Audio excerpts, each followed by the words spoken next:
It's not a game, it's a rich thing.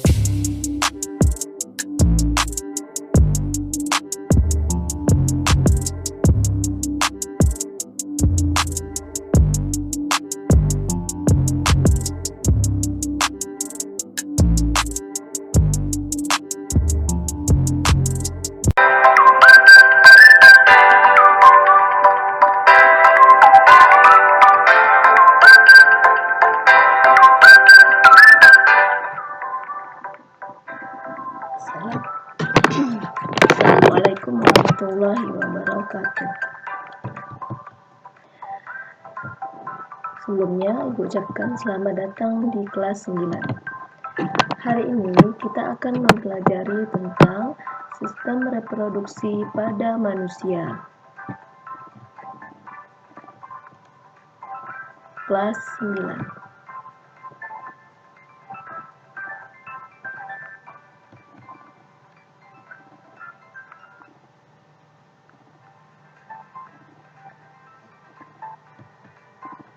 Nah, perhatikan fase manusia berikut ini. Jadi, fase pertumbuhan manusia dimulai dari balita hingga manula. A. Masih balita. B. Sudah mulai sekolah. C. SMP. Kemudian D. E. F. G. dan H. Nah, kalian pada masa ini masuk ke fase C.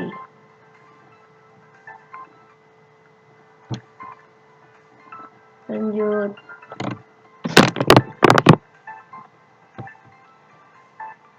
Nah, perhatikan gambar di video kali ini. Nah, ini adalah sperma yang dikeluarkan oleh laki-laki. Jadi, rata-rata sperma mampu berjalan sepanjang 2,5 cm setiap 15 menit. Sperma yang mampu berenang sangat cepat, mungkin mampu bertemu dengan sel telur dalam waktu 45 menit. Atau jika tidak, maka dapat memakan waktu sampai 12 jam. Perjalanan sperma belum selesai sebelum sudah bertemu dengan sel telur. Jadi, kalian sebelum jadi manusia seperti ini, seperti kita semua seperti ini, ada bentuknya adalah seperti ini ya. Nah, ini namanya sperma. Nah, kita akan mempelajari di materi kali ini.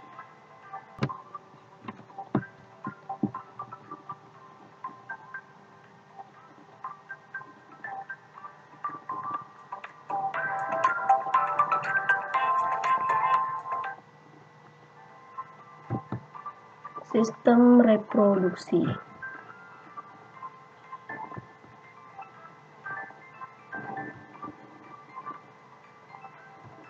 Nah, awal proses reproduksi manusia terjadi ketika sperma bertemu dengan sel telur. Sperma itu berasal dari laki-laki, sel telur itu berasal dari perempuan, yang umumnya terjadi dalam hubungan seksual.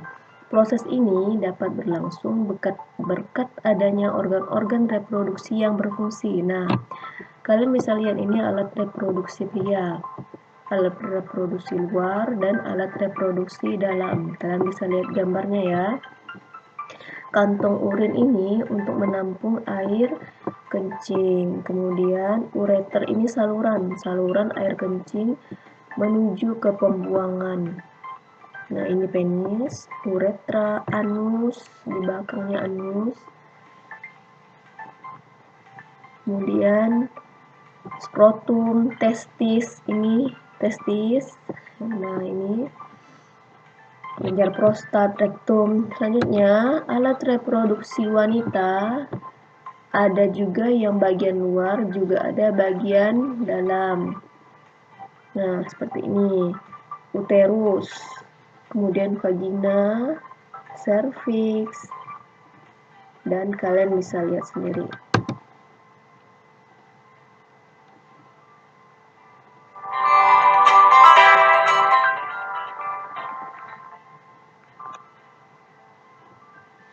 Nah, ini fungsi-fungsi dan struktur pada organ reproduksi. Yang pertama, alat reproduksi laki-laki.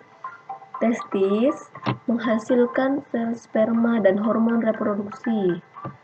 Skrotum, kantong yang di dalamnya terdapat testis dan mengatur suhu yang cocok untuk kehidupan sperma. Tubulus seminiferus, sel interstisial, kemudian sel Sertoli, penis, dan lain-lain, sampai ke kelenjar prostat dan kelenjar koper. Kalian bisa baca sendiri.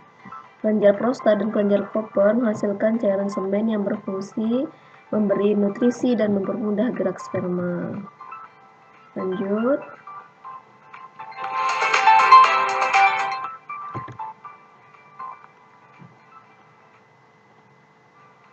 Struktur dan fungsi organ pada sistem reproduksi wanita. Ada ovarium, tempat pembentukan ovum dan hormon ya.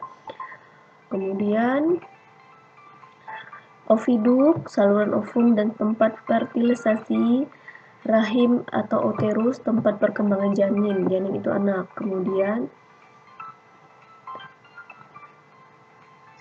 endometrium, myometrium, perimetrium, serviks, kelenjar Bartolini, mons pubis, labia mayor, labia minor, lubang vagina, klisoris, lapudara, vestibulum, ampula, isthmus, dan intramural. Nah, kalian bisa lihat di sini dan baca di sini semuanya.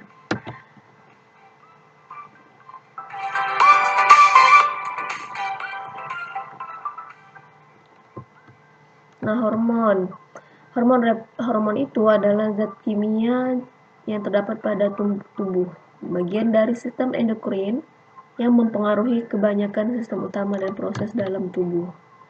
Nah, ini hormon reproduksi pada pria. Yang pertama testosteron, hormon yang dihasilkan oleh testis. Fungsinya adalah merangsang pembentukan sperma dan mengatur perkembangan ciri-ciri kelamin sekunder. Kemudian 2 LH. LH ini merangsang sel-sel interstisial agar mensekresikan hormon testosteron. Kemudian FSH mempengaruhi dan merangsang tubulus seminiferus membentuk ABP yang memacu pembentukan sel sperma. Kemudian selain hormon pada laki-laki juga terdapat hormon pada wanita, yaitu estrogen dan progesteron. Kedua hormon ini berperan pada pendebelan dinding endometrium dan mempengaruhi menstruasi. Kemudian juga ada hormon FSH yang berfungsi dalam pematangan ovum. Ovum ini adalah sel telur. Kemudian LH disekresi oleh kelenjar hipofisis yang berfungsi merangsang keluarnya ovum dari ovarium. Lanjut. Proses pembuahan atau fertilisasi. Proses pembuahan atau fertilisasi adalah bertemunya sel telur dengan sel sperma untuk bersatu sehingga membentuk zigot, lalu menjadi embrio sebagai cikal bakal janin. Fertilisasi disebut juga sebagai konsepsi, dan inilah awal mula terjadinya kehamilan. Nah, seperti ini. Jadi ini adalah sel sperma, ini adalah sel telur. Kalian perhatikan.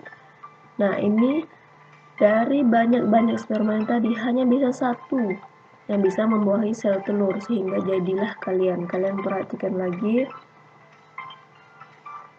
Ini yang banyak tadi ini hanya bisa satu yang bisa membuahi sel telur, satu sel telur. Yang lainnya kalau sudah satu masuk, maka yang lainnya mati. Nah, seperti itu. Nah, kemudian ini saat indung telur keluar, kalau dia tidak dibuahi, maka dia akan menjadi zigot di sini. Tadi lihat ya, zigot sebelum menjadi embrio dan janin, dia akan menjadi zigot dan embrio di sini. Implantasi ini adalah masuknya sel telur di sini dan menjadi zigot. Kalau dia tidak dibuahi, dia akan menjadi menstruasi. Ini hanya terdapat pada perempuan, tapi laki-laki juga harus tahu.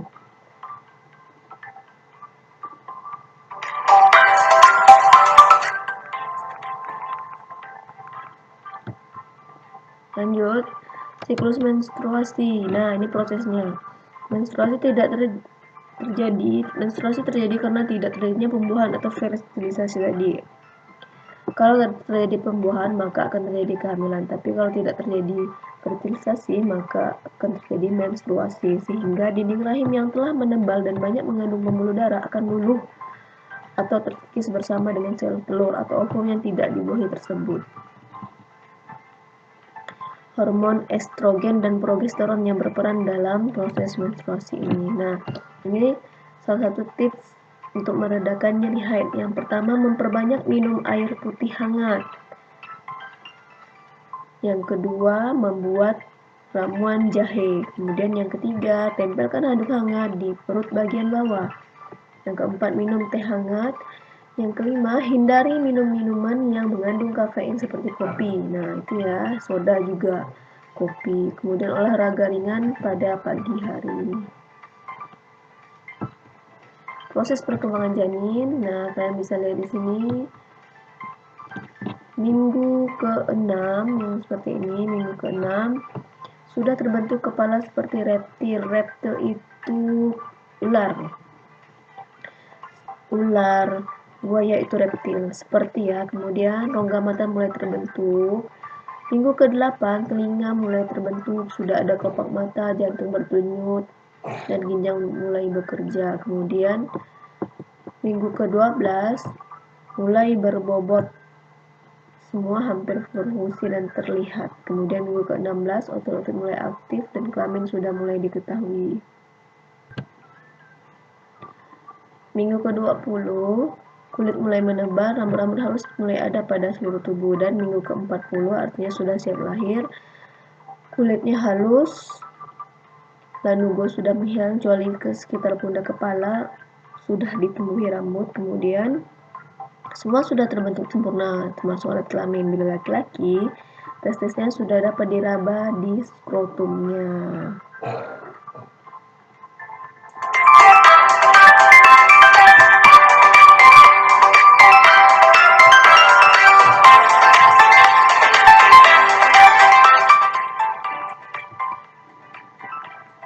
Terakhir adalah plasenta. Fungsi plasenta adalah mengusahakan janin tumbuh dengan baik. Untuk pertumbuhan ini dibutuhkan adanya penyaluran asam amino, vitamin, mineral dari ibu ke janin, dan pembuangan CO2 serta sampah metabolisme janin ke peredaran dari ibu. Jadi plasenta ini berfungsi untuk penyalur makanan ya ini.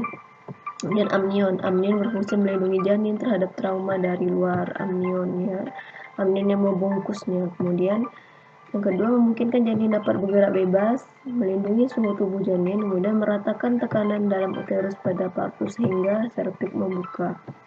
Yang kelima adalah membersihkan jalan lahir. Jika ketuban pecah dengan cairan steril, maka akan mempengaruhi keadaan dalam vagina sehingga bayi kurang mengalami infeksi.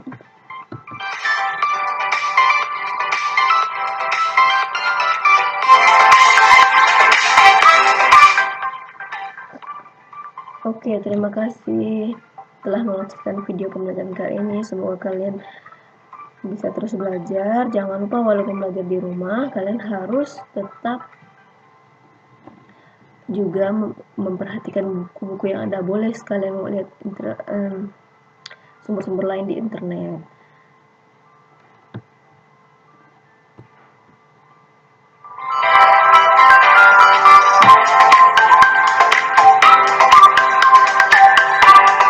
Link tugas ada di deskripsi. Jangan lupa klik link tugasnya.